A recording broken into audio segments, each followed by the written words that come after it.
ते आहेत हे डाएट कुकीज, म्हणजेच हेल्दी कुकीज आहेत. ह्याच्यासाठी तुम्ही जर डाएट करत असाल किंवा नसेल करत असाल तरीसुद्धा खा. शुगर फ्री आहे. त्याच्या घेतलेत मी सनफ्लॉवर सीड्स, सनफ्लॉवरच्या बिया. तुम्ही तुमच्या अकॉर्डिंग कितीही घेऊ शकता, म्हणजे तुम्हाला किती क्वांटिटी हवी आहे त्याची. आता मला भरपूर क्वांटिटीत बनवायचं त्यामुळे मेजर नाही केलं आहे, म्हणजे पण सगळे 100 ग्राम 50 ग्राम ह्याच मेजरमध्ये आहेत. सनफ्लॉवर सीड्स, अक्रोड आहेत. अक्रोड मी कमी घेतलेत कारण का त्याच्यात भरपूर कॅलरीज असतात, त्यामुळे ते खूप हेवी होतं. अक्रोड घेतलेत. मनुके घेतलेत, काळे मनुके माझ्याकडे कमी होते म्हणून काळे कमी घेतलेत. त्याच्यानंतर इथे घेतलेत बदाम. काजू नाही घेतलेत कारण का काजू खूप जास्त हेवी होतं तुमच्या घरात सगळ्यांना, त्यामुळे मी काजू नाही घेतलेत. मग तुम्ही काजू पण ॲड करू शकता. मी बदाम घेतलेत भरपूर. नंतर हे पंपकिन सीड्स घेतलेले आहेत. हे पण 100 ग्राम आहेत, पण ते एकदम हे असे बसलेले आहेत त्याच्यामुळे तुम्हाला असं वाटतं, पण मेजरने 100 ग्राम आहेत हे सगळे. आणि हे आहेत आपलं चिया सीड्स, फ्लॅक्स सीड्स, काळे तीळ. काळे तीळच्या ऐवजी तुम्ही पांढरे तीळ पण घेऊ शकता, पण काळे तीळ जास्त चांगले असतात. इथे 3 बनाना घेतलेत. हे 3 बनाना फ्रेश आहेत माझ्याकडे, पण तुमच्याकडे एकदम असे काळे खराब झालेले असतात ना, जे फेकल्या जाणार आहेत, तेही तुम्ही ह्याच्यात वापरू शकता. ते जास्त चांगले असतात, याच्यापेक्षा ते जास्त चांगले असतात. त्याच्यात जास्त स्वीटनेस असतो आणि प्रोटीन जास्त असतं ह्याच्या कम्पॅरेटिव्हली. त्याच्यानंतर इथे घेतलेले आहेत मी राजगिरा. हा राजगिरा आहे. तर राजगिरा ऑप्शनल आहे, तुम्हाला टाकायचा टाका, नसेल टाकायचा नका टाकू, पण क्रंचसाठी खूप छान लागतो. त्याच्यानंतर इथे डार्क चॉकलेट घेतलं आहे मी. पुन्हा 100 ग्राम डार्क कंपाऊंड चॉकलेट घेतलेलं आहे. हे डार्क कंपाऊंड चॉकलेट आपल्या हेल्थसाठी खूप चांगलं असतं असं डॉक्टरसुद्धा सांगतात, त्याच्यामुळे डार्क कंपाऊंड चॉकलेट आहे हे. आणि हे डाएटसाठी खूप चांगलं, म्हणजे जे वेट लूज करत आहेत त्यांना स्वीट क्रेविंग्स होतात ना, म्हणजे काहीतरी गोड खावंसं वाटतं, त्यांनी हे जर खाल्ले ना कुकीज तर खूप खूप हेल्दी होतात त्यांच्यासाठी. त्याच्यामुळे मी बनवते. आमच्या घरात सगळे डाएटवाले आहेत, म्हणजे सगळे हेल्थ कॉन्शियस आहेत. त्याच्यामुळे ह्याच्यात आपण साखरेचा वापर नाही करणार आहे, विदाऊट साखर हेल्दी असे कुकीज बनवणार आहे. सो स्टार्ट करूया चला. 3 बनाना घेतले होते, त्याचा मी पल्प करून घेतला आहे, मिक्सरला व्यवस्थित फिरवून घेतला आहे. न पाणी घालता हा पल्प करून घ्यायचा आहे. आणि थोडे ओट्स मी घेतलेले आहेत, त्याची पावडर करून घेतलेली आहे मिक्सरला फिरवून. आपल्याला असे ओट्स तर हवेच आहेत, पण त्याच्याबरोबर थोडासा पावडर फॉर्ममध्ये पण हवे. तर चला आता हे सगळं एकत्र करूया. त्यामध्येच आता हे पूर्ण रागी घालते. हे ओट्सचा पावडर पण व्यवस्थित. आणि याच्यातच आता आपल्याला बेकिंग पावडर आहे, बेकिंग सोडा नाही, पावडर. आणि चवीनुसार थोडंसं मीठ, हलकंसं सॉल्ट. तुम्ही पिंक सॉल्ट पण घालू शकता, पण मी व्हाईट सॉल्ट घातलेलं आहे. 1 स्पून ऑफ व्हॅनिला एसेस, फक्त फ्लेवरसाठी. कपमध्ये पडतं आहे, पण हे 1 स्पून ऑफ हनी आहे स्वीटनिंगसाठी. हे प्युअर हनी आहे, तुमच्याकडे हनी जे काही असेल ते त्याच्यात वापरू शकता.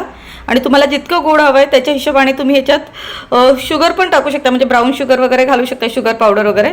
पण जितकं कमी शुगर खाल तितकं हेल्थसाठी चांगलं आहे. आणि ह्या चॉकलेट, डार्क चॉकलेटच्या ऐवजी तुम्ही नॉर्मल चॉकलेटसुद्धा वापरू शकता. आता हे हनी झालेलं आहे, आता आपण चॉकलेट वगैरे टाकून घेऊया. हेल्दी करण्यासाठी 1 आणि हा 2 स्पून ऑफ पीनट बटर घातलेलं आहे. तुम्ही कुठल्याही प्रकारचं पीनट बटर घालू शकता. हे माझं होममेड पीनट बटर आहे. तुम्हाला कधी रेसिपी हवी असेल तर सांगा, पण हे होममेड आहे. तर हे आता असं टाकून झालेलं आहे. आणि आता हे चॉकलेट सगळं व्यवस्थित एकत्र करायचं. आता 1 स्पून कोको पावडर. बनानाचा सगळा पल्प ह्याच्यात घालायचा आणि ह्याला व्यवस्थित आता एकजीव होईपर्यंत हाताने मस्त मळून घ्यायचं. मी हाताने बघा छान असं मळून घेतलेलं आहे. एक जीव झालेला आहे सगळे इंग्रेडियंट्स आपले. आता ह्याला आपण कुकीज करूया. असे व्यवस्थित बाइंड होत आहेत बघा.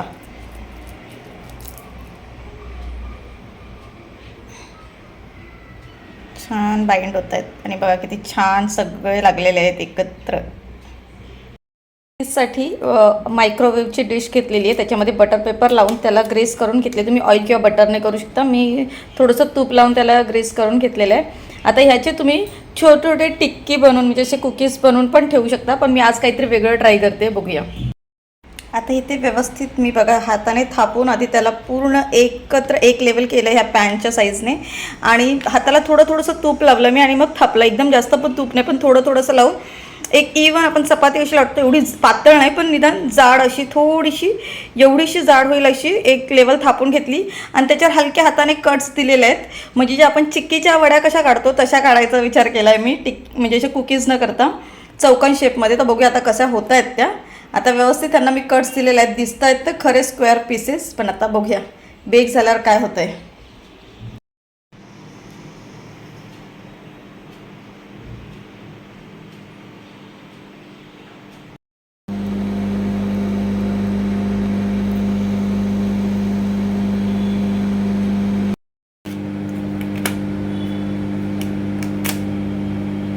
हे व्यवस्थित झालेले आहेत. आता ह्याला थोडंसं थंड झाले ना की मग मी याला डिमोल्ट करेन, म्हणजे तोडेन व्यवस्थितपणे एक एक पीस.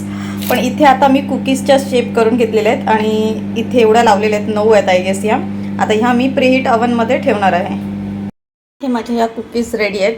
या चिक्की स्टाईलमध्ये मी कापलेल्या, पण त्या थोड्याशा म्हणजे अशा वाकड्या तिकड्या तुटल्या, शेपमध्ये तुटल्या नाही. आणि हे तुम्हाला असं ब्लॅक वाटत असेल ना तर ते चॉकलेट आहे, मेल्ट झालेलं व्यवस्थितपणे. तर ह्या चिक्की स्टाईलमध्ये मी कापायला गेले तर त्या अशा तुटल्या. जरा जरा खूप क्रंची असतात, डेलिकेटेड असतात, एकदम सॉफ्ट. त्याच्यामुळे तो पटकन ब्रेक होतात आणि मग त्या तुटून अनइवन शेप होतो. म्हणून तुम्ही असे न करता हे तुम्ही डायरेक्ट कुकीजकडेच जा, ते बेस्ट ऑप्शन आहे. म्हणजे असे कुकीज व्यवस्थित तुम्हाला मिळतात, एकदम छान असे क्रिस्पी. आणि हे सगळं चॉकलेट आहे हे, आणि थोडेसे काळे मनुके आहेत त्याच्यामध्ये, पण खूप छान असे क्रंची आहेत, एकदम छान. हे बघा, आता ह्याला थोडेसे थंड होऊ द्यायचे, थोडे कोमट आहेत हे असे इतके झालेले आहेत.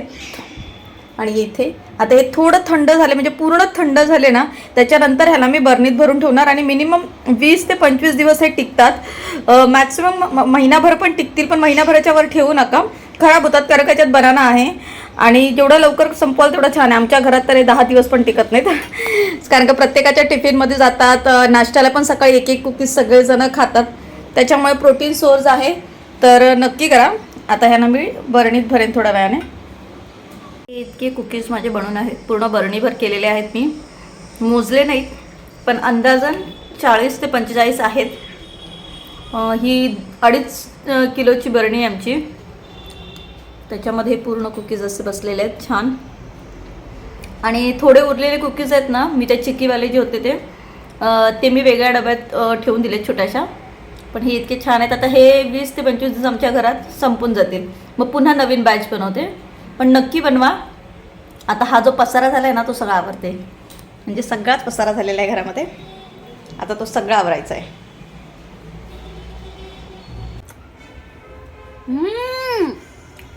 Time it's very very very tasty. खूप चॉकलेटी, नट्टी, खूप खूप खूप मस्त आहे.